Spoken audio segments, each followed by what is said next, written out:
Welcome back to Muscle in the Morning. I'm Dave Palumbo, and today is Thursday, December 13th, 2018. And let's find out what's going on in the world of bodybuilding and fitness. In a lot of ways, 13 weeks can feel like an eternity when you're waiting on something big. But when you've been away from the thing that you love for almost a decade, the way Kris Dim has, absence probably makes the heart grow a whole lot more fonder. On Monday, we saw one of the first official updates from the Dim camp 13 weeks out from their return to the Arnold Classic stage, where his whole inspirational story will finally feel like it's come full circle. Every year, the wheelchair bodybuilding event at the Arnold turns out to be one of the coolest moments of the entire weekend. But when Kris Dim makes his way out on that stage, I have a feeling that the noise we hear coming out of the place is going to blow the roof right off the building. Now that it looks like somebody from the SEC will probably win the college football championships again, all the SEC people are up beating their chests, talking about how everything's bigger and better in the South once again.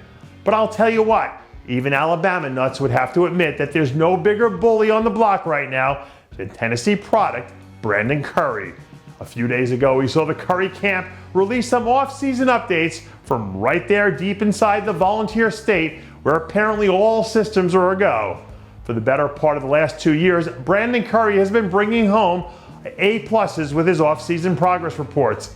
And based on how he's got it going so far this year, I wouldn't expect the train to slow down anytime soon. I'm not exactly sure how this happened, but I ended up getting sucked into watching a YouTube video of Australian rules football this morning, and I thought it was one of the craziest sports I'd ever seen. But even that backwards half football, half rugby thing that they've been doing down there still isn't quite as crazy as Aussie big man Sam Pearce. Right now, the Pearce camp has their sights locked on hitting next year's Arnold Australia, where they'll be trying to improve on the top 12 effort he had way back at the start of the season in his pro debut. Pearce is an interesting guy who looks like he's got some good tools to work with, but it'll be interesting to see how he stacks up with the depth in a show that's usually loaded from top to bottom. The internet might not be in full-fledged Arnold hype mode yet because we're still only in December, but even in some of the early rumblings that we've heard over the last few weeks, I still have yet to hear anyone mention the name Kamal Elgargni.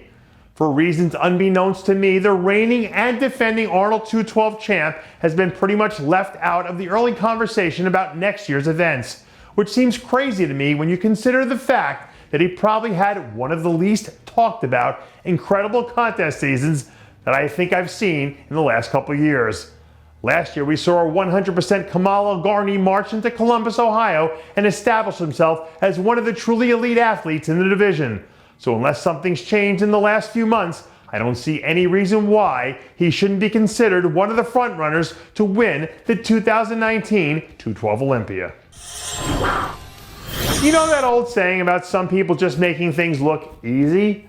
Well, Maxx Charles is one of those people you love to hate because it seems like he never stops making incredible stuff look like it's just part of the daily routine.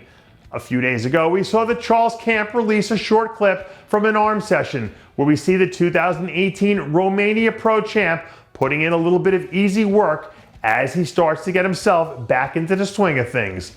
The Maxx Charles we saw in Romania looks a whole lot like the guy who was a top 3 finisher at the Arnold 2 years ago. So if that's the guy we're going to be getting in the 2019 season, I can promise you that he'll be hurting some feelings at some point next year. And that does it for yet another edition of Muscle in the Morning.